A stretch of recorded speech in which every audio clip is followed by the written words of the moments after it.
This week on Great British Menu. Thanks.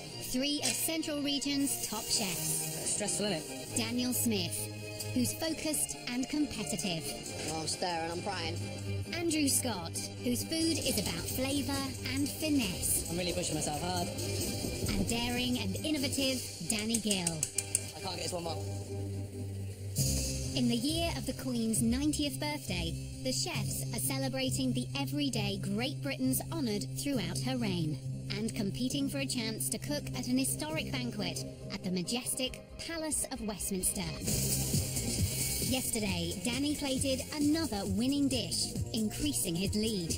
I'm giving you an 8. But Andrew's main course also scored an 8, putting him just 1 point behind second place Daniel. The competition is wide open, and the chefs are all desperate to make it to the judging chamber. What are you doing, Danny? What am I doing? But today's dessert is their last chance to shine. You playing an attacking game or a defensive game? One chef will be leaving the competition. I'm feeling it. Big time. There's no in between with this dessert. It's just going to look like a car crash. If it goes to Pete's song, I might as well just... Get the bus home. Exactly.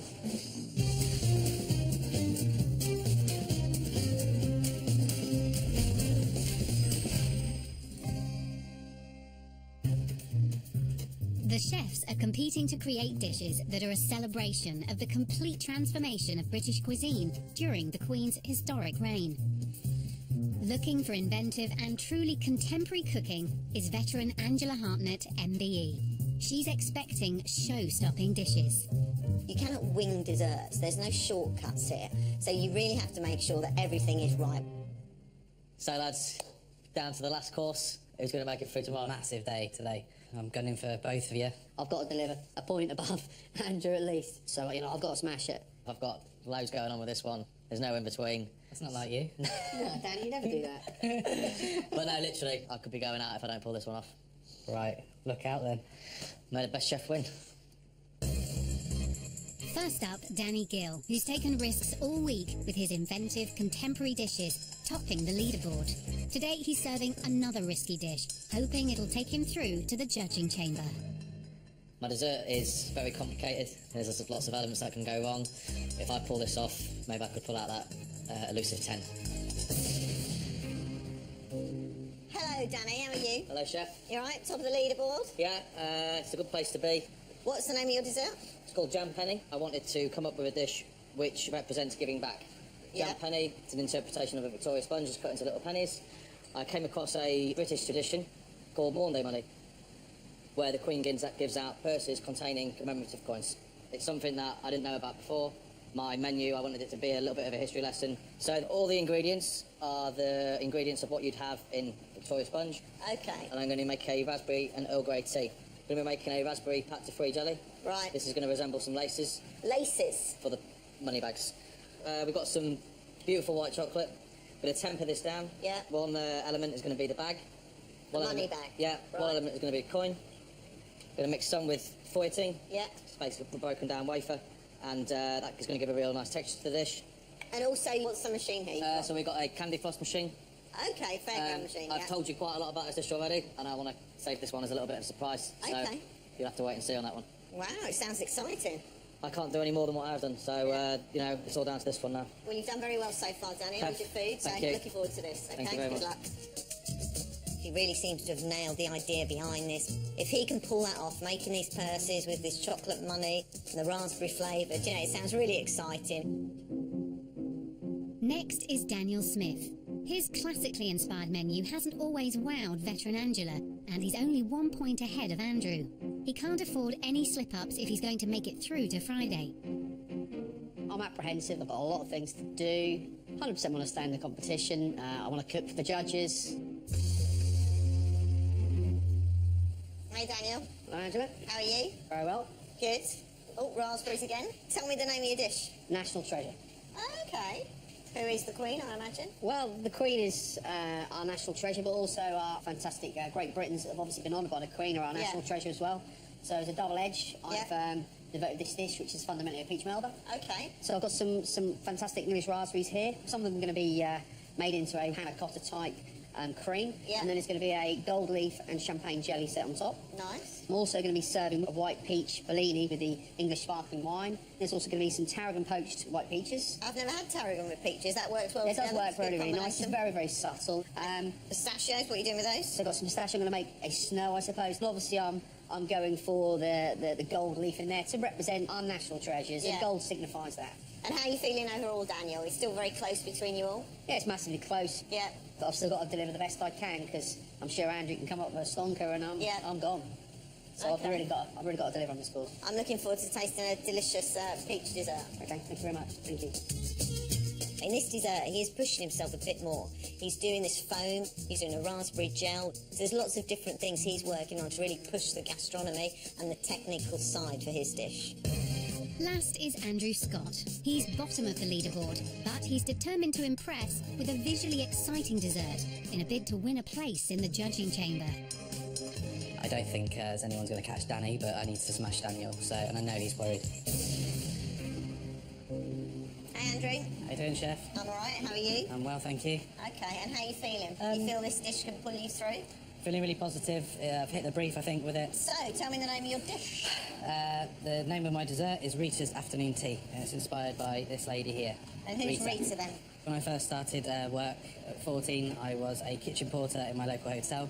Okay. She worked at the hotel for 43 years and basically served afternoon tea. She got a MBE for her services to the hotel industry. Oh, right, So fantastic. And have you told her you're doing this dish in her honour? Yeah, I've told her, and she's over the moon. So is this Rita's afternoon tea or your afternoon tea? A bit of both. Right. I spoke to her. Her favourite dessert is a lemon meringue pie. Yeah. So I'm going to do like a lemon meringue pie tartlet. I'm going to rework scones, jam and cream, making a donut, rolling it in a strawberry sugar made from the freeze-dried strawberries and filling it with a clotted cream mousse. Yeah. And then in a teacup that's going to go on the trolley, I'm going to do blueberry compote. Right. With some elderflower, and then on the top of there, burnt Cambridge cream, and Yeah. then topped with a verjus espuma. And do you think that all will work together as one dish? That's why I did look at that, because I don't think I can do one thing for an Yeah. afternoon tea and get away with it. Sure. So 3 things for me, a little bit of choice. If I can cook every single dish perfectly, then I could come out on top. So Andrew's afternoon tea, let's hope that it lives up to what these Great Britons are about. You know, this has to marry as one whole dessert. Even though it's 3 little individual items, they need to come together. As the chefs get cooking, there's a determined atmosphere in the kitchen. Everyone's really going for it, aren't they? Yeah. Well, I'm stirring, I'm frying. Daniel, you're looking a bit more worried. I'm always worried. I'm 1 point behind. I've got to catch Daniel up. I don't want to go home today at all. You're trying to chase me, so I'm trying to just keep quiet and concentrate on what You I've got. playing an attacking game or a defensive game? Who? Me? You. I'm just cooking. Backs. Danny is preparing a sponge and a raspberry and Earl Grey tea for his inventive dessert, inspired by the flavours of jam pennies. Cream. Jam. Yeah, sponge. This is just my interpretation of it. He may be top of the leaderboard, but is yet to plate a perfect dish, and yesterday dropped points when his presentation didn't reflect the brief. Yeah, lovely. He's hoping this dish tells a clearer story. What's Maundy Money? Maundy Money is an annual tradition. This is the Queen's way, but one way that she gives back, not only with the OBEs and the MBEs, but with commemorative coins. I think you really nailed the brief. Andrew is also under pressure to impress. He's making mini lemon meringue tartlets for his afternoon tea dish, inspired by his friend Rita Southam, awarded an MBE for services to the hotel industry. His main course nailed the brief, and he's hoping his dessert will do the same. I love an afternoon tea. It's something that's been on the show a lot before, though, so how is yours different? The story's strong behind it. It's based on a real person, the stuff she likes to eat. Yeah. There's a picture as well. You got a picture? The picture's on the plate. Oh, really? Although Andrew's main course came joint top, his other courses haven't scored as highly. He has to score more than Daniel today, or he's going home. I've given myself a lot to do on this course. It's supposed to be a memorable dish, have a wow factor, so I need all that to come through when Angela's trying it. Hey Andrew, how are you getting on? Okay, thank you. I'm just making a type of donut. It's quite light. And this is basically the take on the scones with the afternoon tea. Yeah. It's a bit like pomme souffle, so they Open up slightly hollow inside so I can stuff them with some frosted cream mousse. Okay, got And it. roll them in the strawberry sugar, which is there. Don't have too much of that. And any risk making these donuts like this? A bit like the plastic dumpling on the starter. I Yeah. thought it was going to be light, Yeah. and that undid me, so I need these to be as light as a feather to make up for the dumpling. All right, I'm going to let you concentrate. Good luck. Thank you. Daniel is also having problems with his reimagined peach melba. His raspberry panna cotta is taking longer than expected to cool. I'm up against it. How's your panna cotta? Is it going to be ready? Who knows? Who knows? We don't know. You can't say that. Oh, I can. The mixture needs to chill over ice before it goes in the fridge. Otherwise, it might set unevenly or not at all. I'll try and get it super cold. You know, it's going to be tight. It's going to be tight on time. If it goes Pete's song, I might as well just... Get the bus home. Exactly.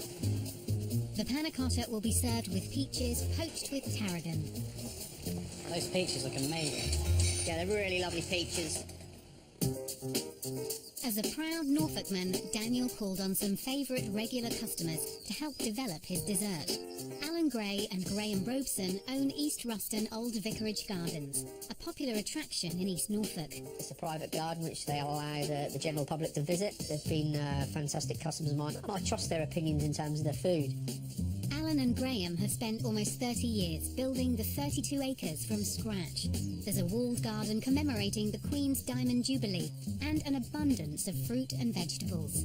We always include lots of flowers in with our vegetables, because if you include flowers, you get pollinators in, but it also cheers the heart of the gardener that has to work in amongst the vegetables, I think. I totally agree. I think it looks amazing. Yeah. As well as running the gardens, Graham has been honoured by the Queen for voluntary political service. I've received an OBE, which is an officer of the Order of the British Empire. It's pretty distinguished. Wow, it's very nice to have, yes. Daniel's national treasure peach dessert not only honours the Queen, but also celebrates his friendship with Graham and Alan. So it was important Daniel got their seal of approval. It looks absolutely delightful. Fabulous. What do you think, Graham? And the raspberry's very strong. Yeah, definitely. I think the acidity works nicely with it as well. As you can see, I've eaten it all, so it Oh, it must have been terrible. has to be a 10. All week, Daniel has favoured classic cooking, but he's hoping his take on a peach melba, with its modern white peach foam and pistachio snow, will be a winner. It means masses to me. I want to get to the final, so I'm feeling it big time. Daniel's panna cotta is finally setting, but he still needs to finish the jelly, which will sit on top. Hey, Daniel, how are you? I'm getting there. What's in there? So I've Oh, got gold leaf. some gold leaf in there. There's also, so they are raspberries that have been steeped in the English wine. And that's going to be jelly just set on top of my my panna cotta, I suppose. Okay. So it's going to be poured over this, which I've been panicking about. You're normally cool as a cucumber, I am Daniel. normally cool as a cucumber. I'll be fine in a little while. I'll let you get on. Thanks a lot, Daniel. Thank you. What are you doing, Danny? What aren't I doing? All week, Danny's created highly technical and complex dishes. With 8 elements, his dessert is equally challenging. He's tempering chocolate for his Maundy money bag, white chocolate and feuillantine crispies, and coins. My chocolate is my main concern. You've got that points cushion though, so even if you do mess up a little bit, no, if there's no in between with this dessert, it's just going to look like a car crash. Well, I'm doing 3 desserts, so you can have one at night if you want. Danny's also using raspberries to prepare French pâte de fruits. These sugary and sour jelly sweets will provide the string for his bag. It's a tricky and exacting process. Okay, Danny. Hello. How are you? Busy? Sorry to disturb No, you. it's cool. No, what are you doing? Tempering? I've got my chocolate being tempered just now, and I've got my Jelly. I've got my ice cream to go on next and churn that. And candy floss is last minute? Candy floss is right at the last minute, and then I'll be there. Okay, right, Danny. I'm going to let you get on with it, okay? Take care. Danny looked phonetic. You know, he looked like he was literally one hand, 1 foot whiskey, and he had his jelly set in. So let's hope he hasn't given himself too much to do. Andrew is also using modern techniques for the final element of his afternoon tea. He's hoping a blueberry sherbet sorbet and foam using verjus from unripened grapes will impress veteran Angela. I'm really pushing myself hard. I'll be gutted to go today. I really want to get through it tomorrow and cook for the judges. He's serving the modern components with a blueberry and elderflower compote, topped with a classic Cambridge burnt cream, or creme brulee. Nice thick custard. Hopefully they'll set in time. And then I am going to top it with my blueberry sherbet sorbet, my verjus foam. If the dish gets too hot, the whole thing melts. It's ruined. Daniel is first to plate up his reinvented peach melba. He hopes his problematic panna cotta has set. The set raspberry panna cotta, topped with raspberry and gold leaf jelly, is first on the plates, followed by raspberry gel and poached peaches. It's all poached nice. Yeah, poached beautiful. Next is a sprinkle of pistachio snow, raspberries and raspberry ripple ice cream. Daniel's take on a Bellini, white peach foam, topped with English sparkling wine, is a toast to the Queen's Great Britons. The dish is served on a regal cushion. Looking pretty. What do you think, Andrew? I can see the wobble already, and that's going to be a good panna cotta, I think. Well, it's sort of playful now. It really is. Okay, I'm looking forward to tasting it. I'll take this, you take the cushion. Wow. Looks absolutely stunning, doesn't it? Yeah, I love it. It's really set nicely. I don't know what he's worrying about. Happy with the consistency of the panna cotta? Falls away straight away once you eat it.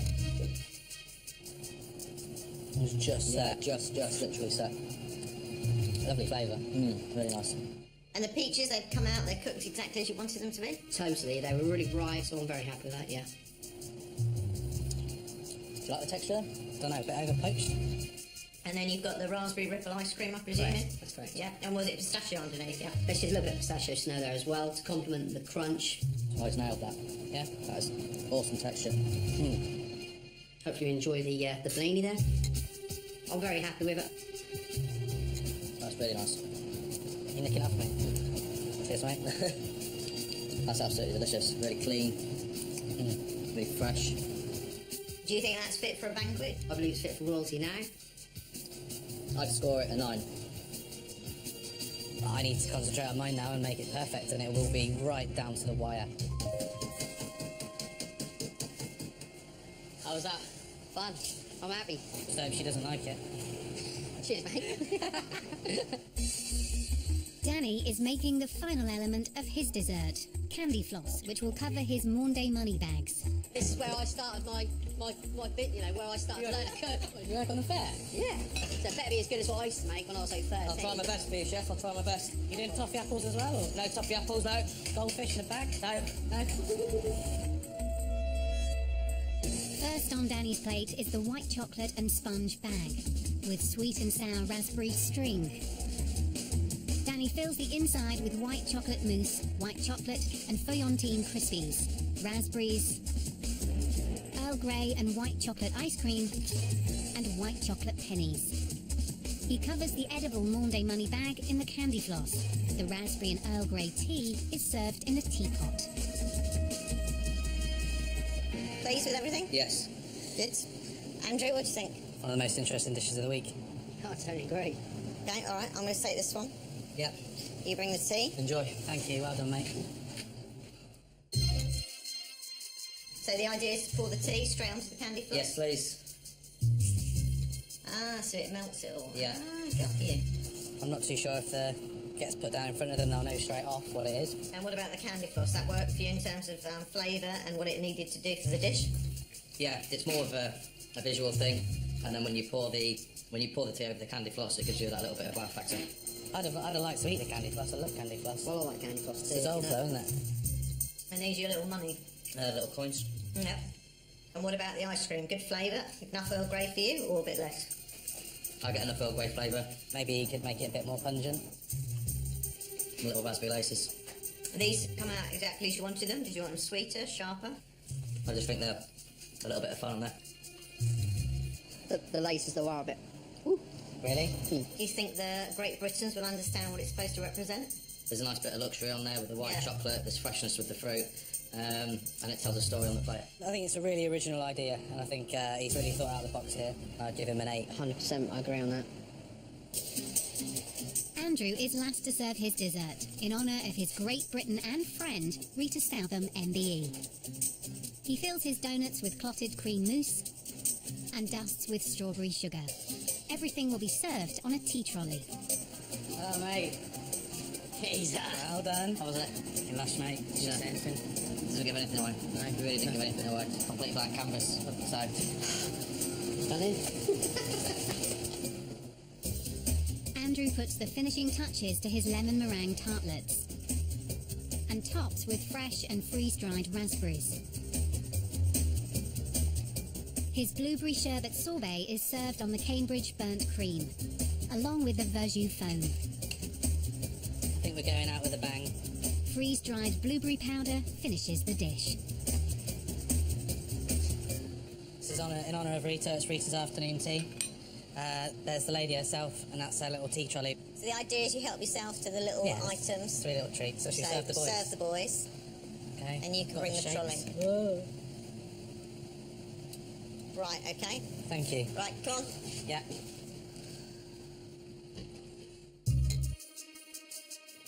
he's really pulled it out of the bag again, hasn't he? Absolutely stunning. Yeah, yeah. So this was a different donut mix, wasn't it? Cheers. Cheers. I think that's lovely. It's really light. Yeah, really nice. light and crispy, yeah. They're as light that you wanted, you know? Yeah, I'm relieved they're light. It's the sablé and this lemon meringue. That's crispy for you. That's come out perfect for me. The base hits them up. Really, really great crunch to it. I wouldn't say super sharp, but it's really lemony.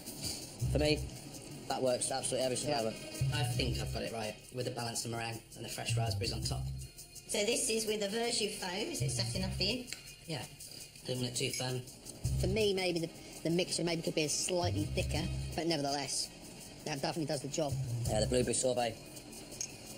I think it's my favourite bit in the pot there. Yeah, I think you're right. And do you think that's enough for a dessert, or it's too big? It is a big dessert. I know it is. I suppose if we'd been picked quite big with 3 parts. And Rita should like it, you think? I hope Rita will be over the moon with it. I can't fault it. I'm going to give it a 10. We're worried.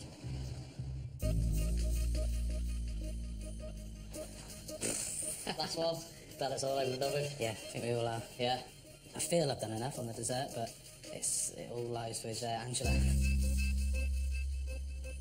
Like both you guys, I don't want to go home either. Fingers crossed. It's up to her now.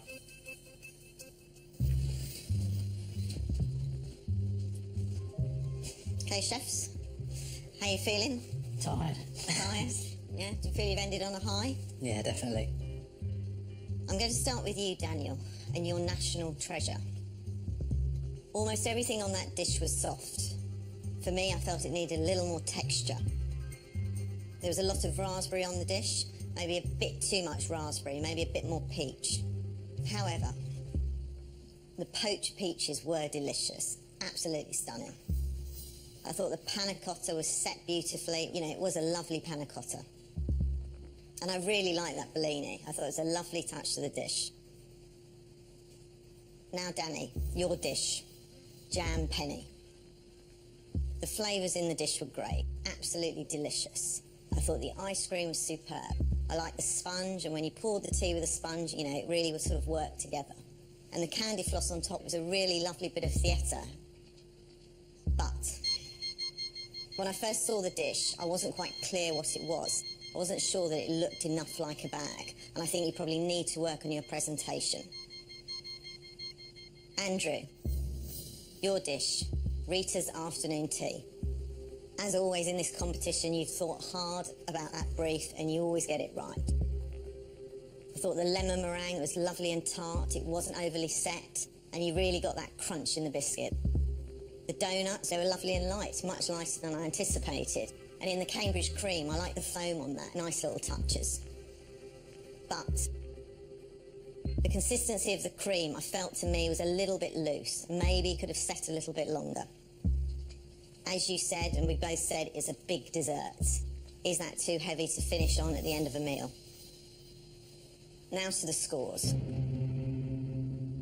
The chef, with a 9, which gives them the highest score through this week,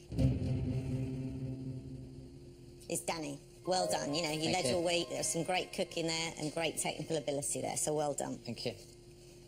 2 chefs left, but there's only one of you, I'm afraid, who's going through with Danny to cook for the judges. Daniel, and I'm scoring you for this round an 8. And Andrew, I'm giving you an 8. So that means, Daniel, you're going to be cooking tomorrow with Danny. Well done, hard luck. Oh, yeah, no I worries. thought it was a 10. Andrew, commiserations. Danny, Daniel, good luck. Thank you, Thank Chef. you. Thank you. What a great week. Thank Well you. done, guys. Thank you. Toughest week of my life. The Great British Menu Kitchen is a beast. That was the big risk dish for me, the dessert, but I pulled it off. So I'm very happy with that. It's got one more hurdle to go. We've got to get past the judges and beat Daniel tomorrow. I'm going for a beer. Yeah, we're all going for a bit.